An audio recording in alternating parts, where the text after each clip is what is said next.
কোথায় যাবা? ধান্নার দা লাগবে না। দেখছো না কি অবস্থা? ধান্না দিলে হবে। আমার ছাদে অনেক ময়লা আছে, দাও ঝাড়ু দাও।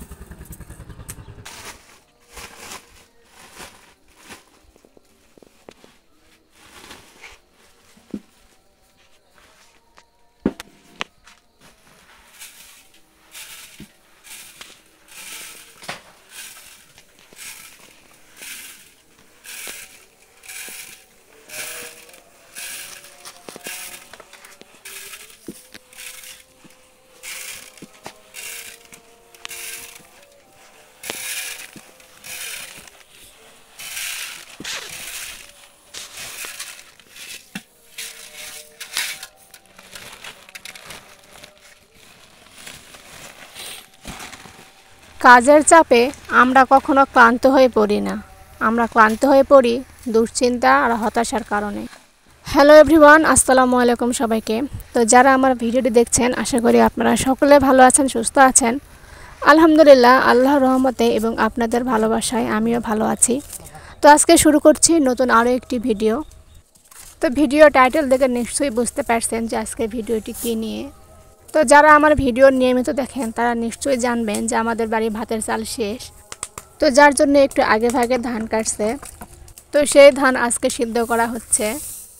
তো কালকে সন্ধ্যায় ধানগুলো ভিজানো হয়েছিল, আর আজকে রাত এখন কয়টা বাজে, মনে হয় 3টা বাজে হয়তো। সে 3টার সময় উঠে ধানগুলো সিদ্ধ করা হচ্ছে। রাতেই উঠছি, কারণ সকাল থেকে সিদ্ধ করতে গেলে প্রায় দুপুর হয়ে যাবে। ধানটা আবার কখনো রোদে দিব, তো যার জন্য এই রাত 3টার সময় ওঠা। তো ধান হচ্ছে 9 মণ, তো 9 মণ ধান সিদ্ধ করতে তো অনেক সময় লাগবে।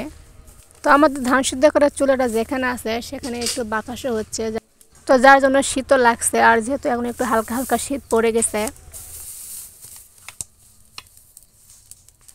তো এই ধান সিদ্ধ করতে একাই তো আর সম্ভব নয়, তো 2-3 জন লাগে। তার সঙ্গে আমার খালা ছিল আর আপনাদের ভাইয়া। তো একবার ধান হতে প্রায় আধা ঘন্টার মতো সময় লাগে। ধানটা যেহেতু ভিজা ভিজা ধানটা গরম হতে প্লাস সিদ্ধ হতে অনেকটাই সময় লেগে যায়। তো ধান সিদ্ধ করার সময় দুই দিকে জালটা সমানভাবে দিতে হয়, কারণ একদিকে কম বা বেশি হলে দেখবেন যে একটা পাতিলের ধান হয়ে গেছে আর একটা হয় নাই। তো যার জন্য দুই দিকে সমানভাবে জাল দিতে হয়।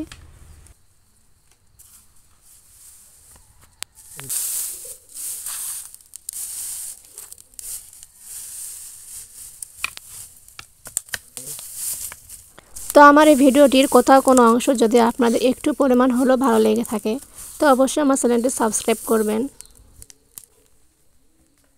তো বিয়ের আগে যেসব কাজ একদমই করতাম না বা করতে ভালোও লাগতো না, সেই কাজগুলো করতে ভালো লাগে।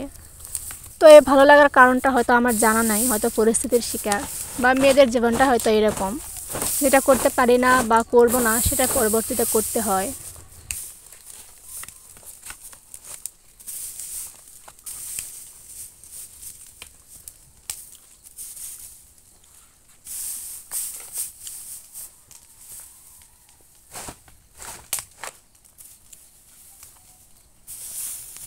তো এই ধানটি সিদ্ধ হয়েছে কিভাবে বুঝবেন? দেখবেন যে চারদিকে একটা ভাপ চলে আসছে, তখন বুঝবেন ধানটা হয়ে গেছে।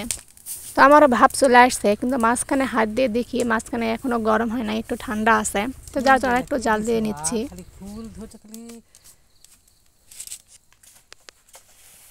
তো ধান সিদ্ধ হয়ে গেছে, তো এখন ঢেলে নিতে হবে। তো যার জন্য আমি আগে যে ঢেলে রাখছিলাম, তো ওগুলো একটু মিল করে দিচ্ছি।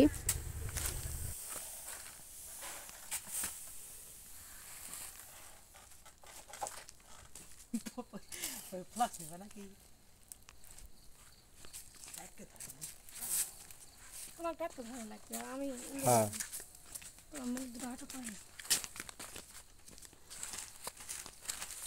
একবার হয়ে নাকি আমার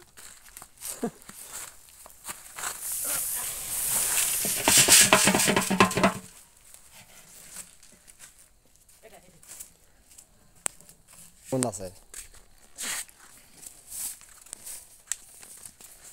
নরমকে এই তো হাত কাঁপে।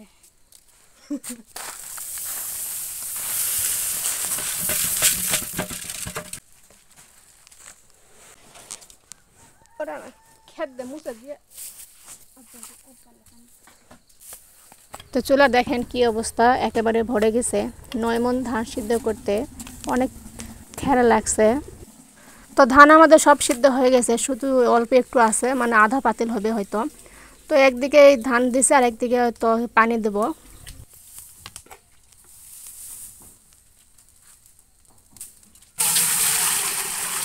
কামের দিন এই জন্য বাড়ি ছাড়ছে আমার।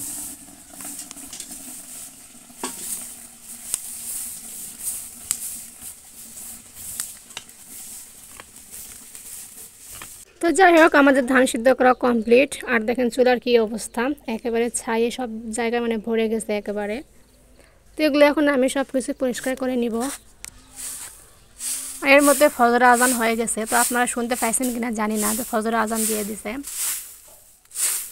বসাটা কি হলো?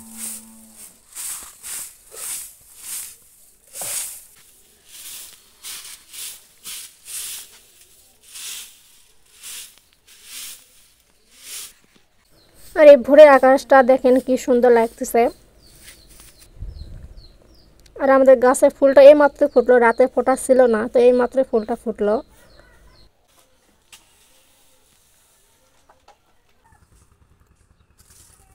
কোথায় যাবা? ধান নাড়তে লাগবে না, দেখছো না কি অবস্থা। আমার ছাদে অনেক ময়লা আছে, দাও ঝাড়ু দাও।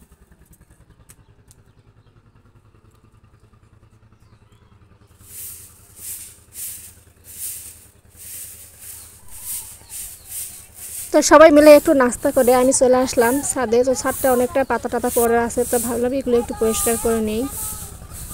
আর আমার বাড়ির এদিকে একটা বিশাল বড় পুকুর আছে, দেখতে পাচ্ছেন অনেক বড় একটা পুকুর। এই পুকুরের চারি সাইডে বাসা বাড়ি।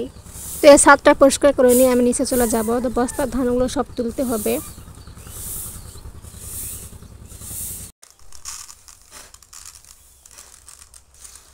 বাবা ধান তুলিচ্ছে, তুলো ধান তুলো।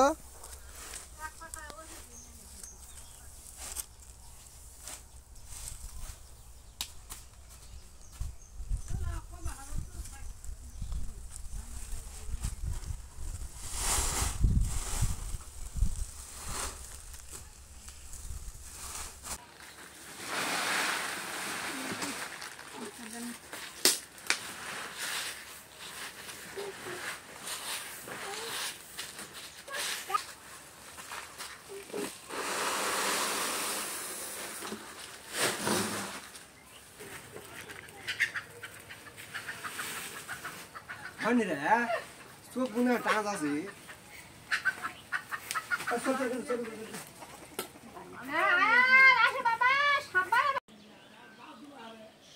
তো আমাদের সাথে ধান তোলা কমপ্লিট, এখন তো সবগুলো নেড়ে দিতে হবে।